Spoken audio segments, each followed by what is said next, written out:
Welcome friends. आज हम बात करेंगे क्वेश्चन नंबर 5, एक्सरसाइज आपकी 13.4 class 10th NCERT mathematics. Question number 5 है आपका, दिया हुआ है क्वेश्चन नंबर 5 में a metallic right circular cone 20 centimetre height and whose vertical angle is 60 degree is cut into two parts at the middle of its height by a plane parallel to its base। कहा गया है question number 5 में कि एक कोन है, अपना शंकु है, जिसका जो एंगल है 60 डिग्री दे रखा है। शीर्ष से जो एंगल है 60 डिग्री दिया हुआ है 60 डिग्री एंगल, और उसको दो पार्ट्स में बांट दिया गया है, यानी बीच में से उस 60 डिग्री को 30 पार्ट के दो पार्ट कर दिए गए हैं, और उस कोन के जो बेस के पैरेलल उसको काट दिया गया है, उस कोन को, जिससे कि एक फ्रस्टम का निर्माण हो जाता है। If the frustum so obtain to be drawn into a wire diameter 1/6 centimetre, find the length of the wire. यानी कि उस फ्रस्टम जो बनता है अपना, उससे पिघलाकर या मेल्ट करके या उससे कन्वर्ट करके हम कितना लंबा एक वायर बना सकते हैं जिसका डायमीटर 1/16 सेंटीमीटर दिया हुआ है। पहले इस क्वेश्चन को समझते हैं सर। देखिए सर, क्वेश्चन बहुत ही कॉम्प्लिकेटेड कंडीशन में है। इसको समझने के लिए मैं क्या करता हूँ, सबसे पहले एक कोन बना लेता हूँ सर। यहाँ पर ACD एक कोन है जिसकी हाइट दी हुई है 20 सेंटीमीटर एंड इसका वर्टाइस से जो एंगल है वो 60 डिग्री दिया हुआ है। सबसे पहले उसने कहा है कि उस एंगल को हाफ कर लीजिए, तो मैंने हाफ कर लिया तो 30 डिग्री एंगल बन गया सर। उसके बाद उसने कहा है कि इसको जिस हाइट के आधे से, यानी पैरेलल काट दिया जाता है, लेकिन हाइट के आधे से, यानी यहाँ से लेके यहाँ तक ये 10 सेंटीमीटर है सर, यानी ये 10 सेंटीमीटर है सर, क्योंकि ये टोटल जब 20 दे रखा है तो ये 10 होगा। अब मैं इस ट्राइंगल को एक तरीके से मैं बाहर निकाल लेता हूँ ताकि आपकी समझ में आ सके कि मेन गेम क्या है यहाँ पे। तो देखिए सर, मैंने इसको बाहर निकाल लिया। यहाँ पर ये 30 डिग्री एंगल है, यहाँ पर ये AB जो हाइट है अपनी, इधर हाइट है लेकिन वहाँ पे वो रेडियस है, इसको मैंने R1 मान लिया। तो देखिए सर, यहाँ पर सबसे पहले मैं R1 की वैल्यू निकाल लेता हूँ सर। तो हमारे पास जो दिया हुआ है एंगल दे रखा है और वो जो चीज़ें दे रखी हैं उनको लिखेंगे। सबसे पहले यहाँ पे सबसे पहले हाइट दे रखी है हमारे लिए, हाइट ऑफ कोन दी हुई है सर, यानी टोटल हाइट दी हुई है, कैपिटल H लेता हूँ इसको, 20 सेंटीमीटर सर, ये चीज़ दी हुई है, और उसका एक एंगल दिया हुआ है। अब हम क्या करते हैं, सबसे पहले जो मिडल से काट लिया है तो वहाँ से क्या एंगल 30 मिल गया है हमें सर। क्या मिल गया सर? एंगल 30 मिल गया है। तो हम कह सकते हैं उसको इन ट्राइंगल ABC में, ठीक है, आपका थीटा दिया हुआ है 30 डिग्री, ये सर थीटा दिया हुआ है, और उसकी जो BC है, BC दिया हुआ है अपना 20 सेंटीमीटर। यहाँ से अपन AB फाइंड करना होगा हमें, यानी कि AB बोले तो R1 फाइंड करना होगा। थीटा 30 डिग्री है सर, तो हम tan 30 डिग्री। अब tan बराबर होता है आपका एल्टीट्यूड अपॉन बेस, यानी एल्टीट्यूड यहाँ पर कितना है AB अपॉन बेस कितना है BC, यानी कि AB अपॉन BC। जैसा कि आप जानते हैं सर, tan 30 की वैल्यू होती है 1/√3, और AB की वैल्यू दी हुई है R1 और BC की वैल्यू दी हुई है अपनी 20 सेंटीमीटर। यहाँ से मैं कह सकता हूँ सर कि R1 की जो वैल्यू है वो आ जाएगी 20/√3 सेंटीमीटर सर। यहाँ से R1 निकाली सर हमने सबसे पहले तो, यानी R1 की वैल्यू आ गई सर अपनी 20/√3। एक चीज़ आ गई, यानी ये चीज़ आ गई हमारे पास सर। यहाँ मैं टिक लगा देता हूँ। दूसरी सर, हमें R2 की वैल्यू और फाइंड करनी है। यहाँ पर R2 की वैल्यू ऐसे फाइंड करेंगे क्योंकि हमें पता है यहाँ से CF की वैल्यू, CF दिया हुआ है 10, तो हमें EF की वैल्यू निकालनी है। तो इस छोटे ट्राइंगल को लेके चलता हूँ मैं। तो सिमिलरली इन ट्राइंगल EFC, यानी कि अगर मैं इसी जगह पर उस ट्राइंगल को बनाने का प्रयास करूं तो कुछ ऐसे बनेगा सर। ये E है, ये F है, और ये C है ये, लेकिन उसने बोला है कि आधे से काटा गया है, तो यहाँ से यहाँ तक ये 10 सेंटीमीटर हो गया और ये इधर 10 हो गया।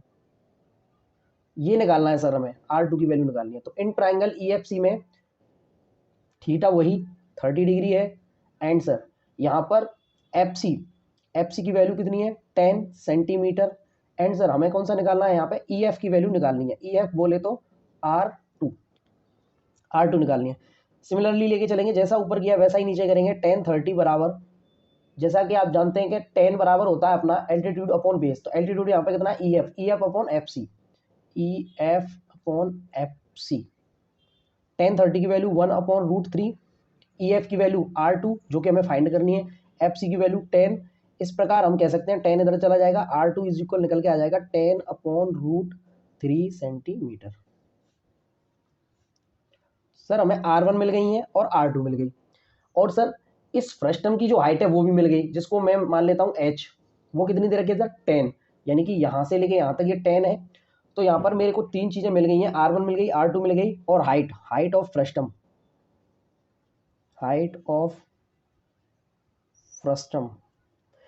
फ्रस्टम यानी कि जिसको मैंने h माना है 10 सेंटीमीटर है सर। अब यहाँ पर हमको जो ये फ्रस्टम दिखाई दे रहा है सर, ये आपका अपना फ्रस्टम है, ये मैंने डार्क कर दिया है इससे, ये अपना फ्रस्टम है सर। फ्रस्टम के अब हमें फ्रस्टम का वॉल्यूम निकालना है सर। जैसा कि आप जानते हैं फ्रस्टम का वॉल्यूम निकालना है हमें, तो मैं यहाँ लिख सकता हूँ volume of frustum. Volume of frustum क्या होता है सर? वॉल्यूम ऑफ फ्रस्टम होता है 1/3 पाई h ब्रैकेट में R1 square plus R2 square plus R1 dot R2। जैसा कि आप जानते हैं 1/3 पाई की वैल्यू पुट ना करें, h कितना है अपना 10, R1 की वैल्यू कितनी है अपनी 20/√3 का होल स्क्वायर प्लस R1 की वैल्यू अपनी 10/√3 का होल स्क्वायर प्लस 20/√3 इंटू 10/√3। इतना वॉल्यूम है बोले तो सेंटीमीटर क्यूब। अभी देखिए इसको लिखेंगे अपन 10/3, पाई को एज इट इज लेके चलें, पाई की वैल्यू पुट ना करें अभी। 20 का स्क्वायर हो गया 400, √3 का स्क्वायर होता है 3, प्लस 10 का स्क्वायर हो गया 100/3 प्लस 20 इंटू 10 200/3, 10/√3 पाई। देखिए सर सभी के डिनोमिनेटर सेम है, तो न्यूमिनेटर का जो ऐसा यहाँ साइन दे रखा हो वो हो जाता है 400 प्लस 100 प्लस 200, ये हो गए सर आपके 700। तो हम यहाँ लिख सकते हैं 700/3,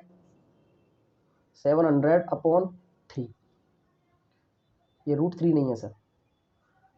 अब देखिए सर इसका इंटू इसके साथ करेंगे तो ये निकल के आ जाएगा अपना 7000 पाई/9 सेंटीमीटर क्यूब। ये अपना क्या आ गया सर? वॉल्यूम ऑफ फ्रस्टम, यानी मैं यहाँ कह सकता हूँ वॉल्यूम ऑफ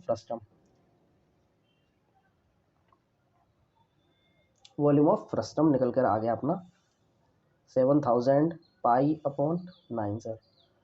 अब क्वेश्चन में कहा गया है कि एक बायर के बारे में। अब बायर जैसा कि आपको मैं छोटा सा फिगर समझाता हूँ, बायर कुछ सिलेंड्रिकल टाइप में होता है ऐसे करके, ठीक है सर। अब उसकी डायमीटर दिया हुआ है हमारे लिए, यानी कि यहाँ हेयर डायमीटर ऑफ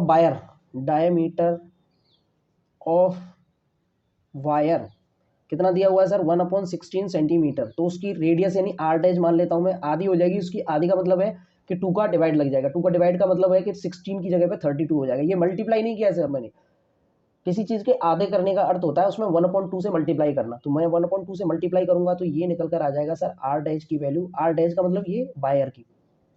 अब इसकी हाइट हमें फाइंड करनी है, यही तो क्वेश्चन है मेन। हाइट ऑफ वायर मैं कंसीडर कर लेता हूँ टू बी, क्या मान लेता हूँ मैं? h dash sir. अब हाइट निकालनी है इसकी, ये दे रखी है रेडियस 1/16 सेंटीमीटर, तो इसकी आधी हमने रेडियस निकाल ली इसकी डायमीटर के अकॉर्डिंग में। अभी क्या करते हैं सर, हम यहाँ पर वॉल्यूम ऑफ सिलेंडर रखते हैं, वॉल्यूम ऑफ वायर यानी सिलेंडर, वॉल्यूम ऑफ सिलेंडर यानी कि जो वायर है, पाई r स्क्वायर। अब ये डैश है तो ये डैश वाला स्क्वायर है अपना, डैश स्क्वायर h डैश, ठीक है सर। अभी हमें जानते हैं कि ये जो वैल्यू है वो इस वैल्यू के बराबर होगी, तो यहाँ से हम लिख सकते हैं, पाई को पाई रहने दें, r डैश की वैल्यू कितनी अपनी 1/32 इंटू 1/32 इंटू h डैश की वैल्यू निकालनी है, और दोनों चीज़ें क्या है? सेंटीमीटर,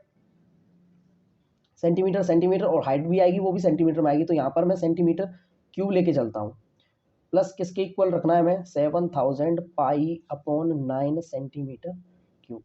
देखो सेंटीमीटर क्यूब से सेंटीमीटर क्यूब नहीं काटना है आपको, यहाँ से क्या करना है, ये इनके सेंटीमीटर है वो उनसे काट देना है, यानी यहाँ पर ये सारा क्लियर कर देना है अपन को, 3 क्लियर कर देना है इस वाले से। इसको 2 ही लेके चलते हैं, अभी ऐसा करते हैं 2 लेके चलते हैं। पाई से पाई कैंसिलेशन, अभी क्या है, एच डैश इज इक्वल आएगा अपना 7000 into 32 upon 9 centimetre. Centimetre H dash बराबर 7000 इंटू 32 अपॉन 9। सेंटीमीटर से मीटर में जाने के लिए 100 का डिवाइड दे देंगे। अब जो आंसर आएगा वो मीटर में आएगा।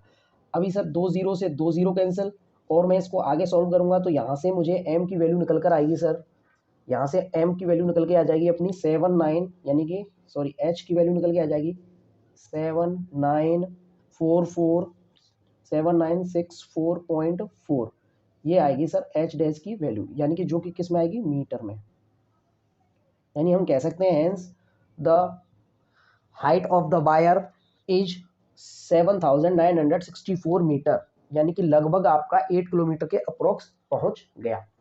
ये है सर इस क्वेश्चन का आंसर। सर आप समझ पाए होंगे question number 5। Thank you very much.